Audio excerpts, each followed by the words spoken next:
morning and a very warm welcome. You are watching JanataTelevision and this is the English Bulletin with me, Anustha Acharya. The top stories first.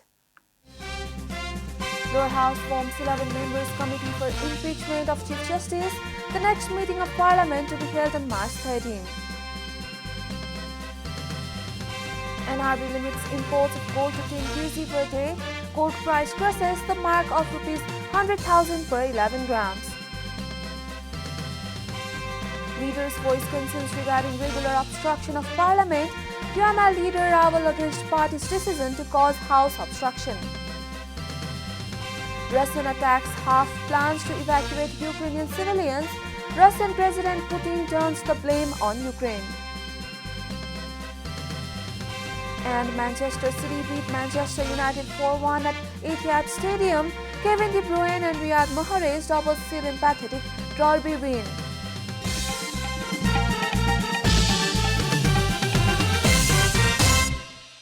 And now the news in detail. A meeting of the House of Representatives yesterday confirmed an 11 members recommendation committee to proceed with an impeachment motion registered against Chief Justice Cholendra Samserana. A report. House of Representatives endorsed the proposal with majority votes to form a recommendation committee for the impeachment of Chief Justice despite House obstruction by the main opposition party. The committee comprises of lawmakers Iqbal Mia, Kalyani Khadka, Krishna Bhakta Pokhrel, Pramod Shah, Min Bahadur Biswakarma, Yasoda Subedi, Ram Bahadur Bista, Rekha Sarma, Lal Babu Pandit, Vishnu Prasad Paudel, and Siva Maya Tumbahampe as its members. The main opposition CPN-UML, which has been protesting in the House for months, demanding the resignation of the Speaker and disqualification of 14 of its defecting lawmakers, as the MPs have become a part of the committee. The committee was formed after an agreement among the political parties to this effect during a meeting of the Business Advisory Committee summoned by the Speaker before the lower house meeting. The committee was formed in accordance with Article 101(3) and 4 of the Constitution and Rule 162 of the House of Representatives. It may be noted that political parties on February 13 had registered a proposal to impeach C.J. Rana, questioning his competency and conduct. In the meantime, Minister for Law, Justice and Parliamentary Affairs, on behalf of Minister Sher Bahadur Deuba, presented the annual report of the Commission for the Investigation of Abuse of Authority CIAA for the fiscal year 2020 and 21 in the lower house yesterday. Speaker Sapkota informed during yesterday's House session that CPN-UML lawmaker Mohan Bania has been suspended as its member from February 28 following the arrest over a rape charge. He is currently in custody of District Police Office Bake for investigations. The next meeting of lower house is scheduled for 1 p.m. on March 13. The Central Committee meeting of CPN Maoist Center called for yesterday has been rescheduled for today after the leaders failed to agree on appointment of party's office bearers. The leaders failed to reach an understanding due to the differing views among themselves. The Central Committee meeting of Maoists that began last week has set its agenda to finalize the names of the party's Standing Committee, Politburo and Central members. Meanwhile, Maoist leader Himal Sarma expressed dissatisfaction for deferring the meeting at the last minute. Another central leader, Daljit Serpani, warned the party leaders not to create a division on the pretext of MCC. Party central member Ratna Dhakal assured that the party will not break due to the MCC issue. The price of gold has been increasing in the domestic market of late, fearing that the foreign exchange reserves of the country will be affected by the increase in import and price hike of gold. The central bank has tightened the import of precious yellow metal. A report. Price of gold increased by Rs 2,000 per 11 grams approximately yesterday to reach Rs 101,900 in the domestic market. Price of the yellow metal was Rs 99,900 per tola in the previous trading day. According to the Federation of Nepal Gold and Silver Dealers Association, the prices of gold and silver increased in the domestic market of Nepal following their price surge in the international market. President of the Federation Manik Ratna Sakya informed that the price of gold in the international market was approximately $1,970 per ounce. Nepal Rashtra Bank has tightened the import of gold and has now limited the daily import to 10 kg per day. Issuing a circular on Sunday, the central bank stated that it lowered the quota on import of gold by half. Prior to this arrangement, as much as 20 kg of gold could be imported into the country. The NRB amended its work procedure on gold import, sales and distribution 2068 to introduce the new provision. Lately, the price of gold has increased in Nepal while a considerable amount of foreign exchange reserves are used for its import. The central bank had also tightened the previous on import of silver and 47 other items in the wake of declining foreign currency reserve.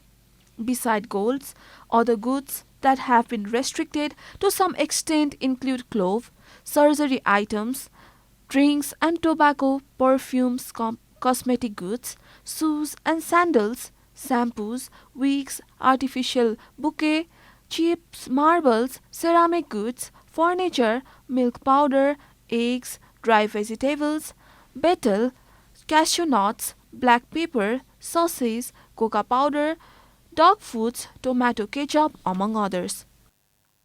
CPN-UML lawmaker Bhim Rawal has voiced concerns regarding the regular obstruction of parliament, saying that it is a mockery of the people's sovereignty.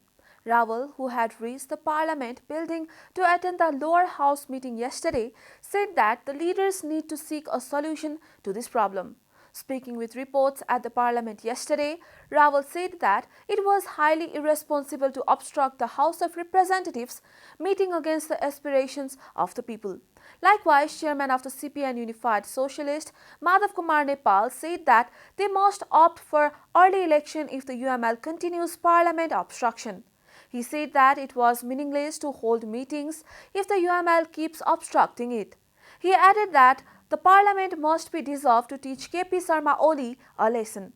Meanwhile, chairman of Janata Samajwadi Party, Upendra Yadav, said that he is not aware that the country is heading towards early election. Likewise, CPN Maoist lawmaker Barsaman Poon also ruled out early election. He urged that the local election in May will not give adequate time for early election. Poon said that the concept of early election was relevant but not practical in the current context of Nepal. This is Janata Bulletin. We'll be right back after a short break.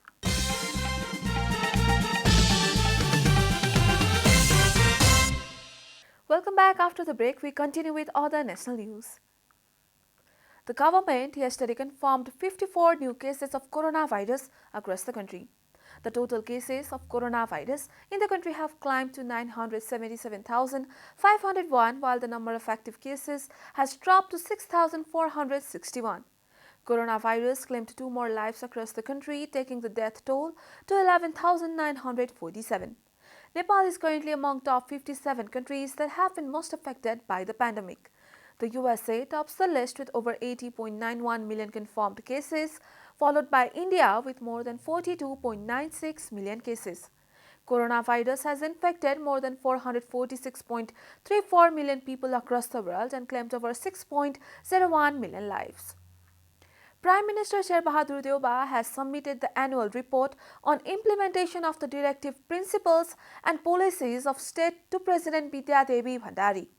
Prime Minister Deuba submitted the report of the fiscal year 2077 and 78 as per Article 53 of the Constitution of Nepal. Similarly, the Prime Minister submitted the annual report of the government activities and achievements of the fiscal year 2077 and 78 as per Section 41 of Goods Governance Act 2064 according to the Office of the President. The Prime Minister, who is also the chairperson of the National Security Council, also presented the annual report of the NSC before the President as per Article 266(3) of the Constitution of Nepal. Home Minister Balkrishna Khan, Minister for Communications and Information Gyanendra Bahadur Karki, and high-level government officials were present on the occasion. Minister for Law, Justice and Parliamentary Affairs Dilendra Prasad Badu has expressed his hope that the House of Representatives session would resume with the support of the main opposition CPN-UML.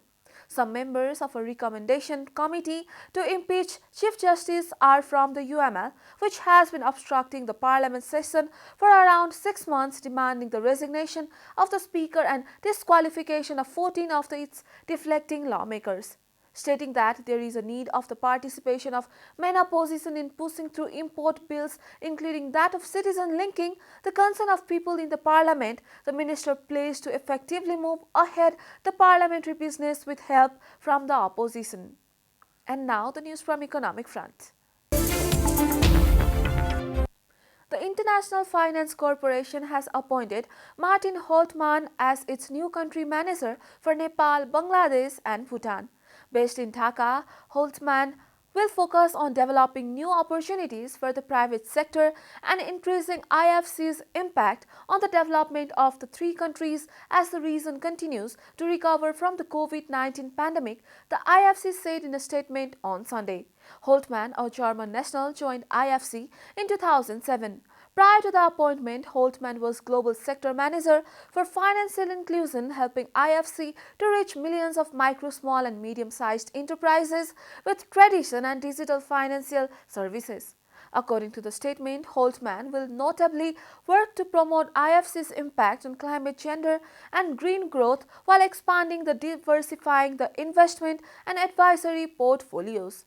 Some key sectors for further growth opportunities in the region include transport and logistics, clean energy, financial services, tourism, agribusiness, healthcare, housing, and the digital economy. Holtman is a graduate of the Lester B. Pearson United World College and Pacific, Canada, and holds 2 master's degrees in economics from Trier University, Germany, in public administration from Harvard University, United States. He succeeds Wendy Werner, who has taken on the new role of IFC's country head in India after successfully serving as a country manager for Bangladesh, Bhutan, and Nepal for 6 years. Time for a short break here at Janata Bulletin. Stay tuned for international news.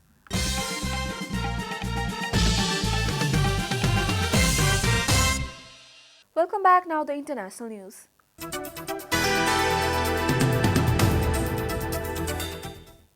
A second attempt to evacuate civilians from a besieged city in southern Ukraine collapsed Sunday and renewed Russian shelling.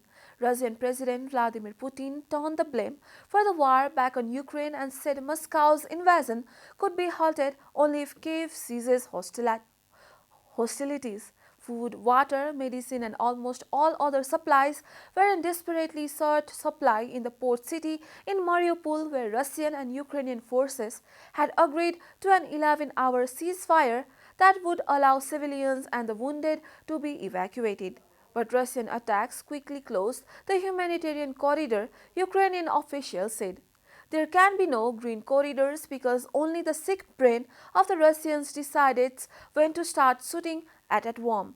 Interior Minister Advisor Anton Kencho said on Telegram, the news dashed hopes that more people could escape the fightings in Ukraine, where Russia's plan to quickly overrun the country has been stemmed by fierce resistance. Russia has made significant advances in southern Ukraine and along the coast, but many of its efforts have become stalled, including an immense military convoy that has been almost motionless over days north of Kyiv. You are watching Janata Bulletin, and now the latest from the world of sports.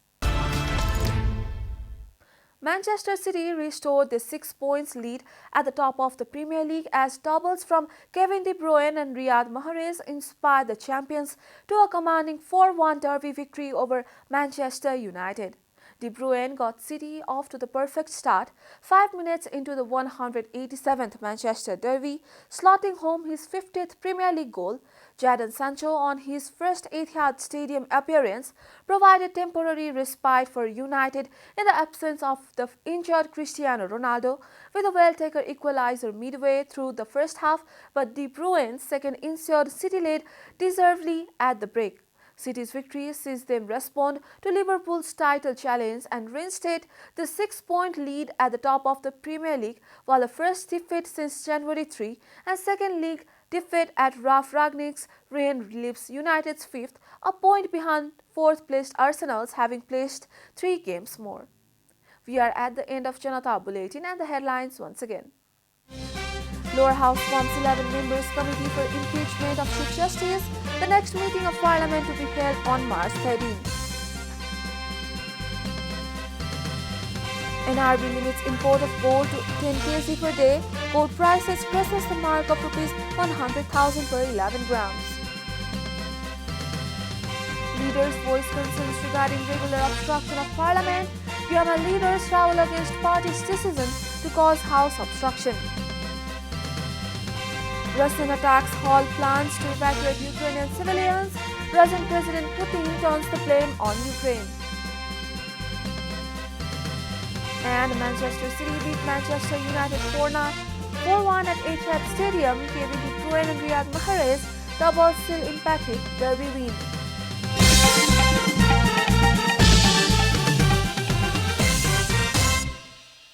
And that's all from the English News Desk for today. You can follow Janata Television and our programs on various social media platforms, including on our website janatasamachar.com. Keep watching Janata Television. Namaste.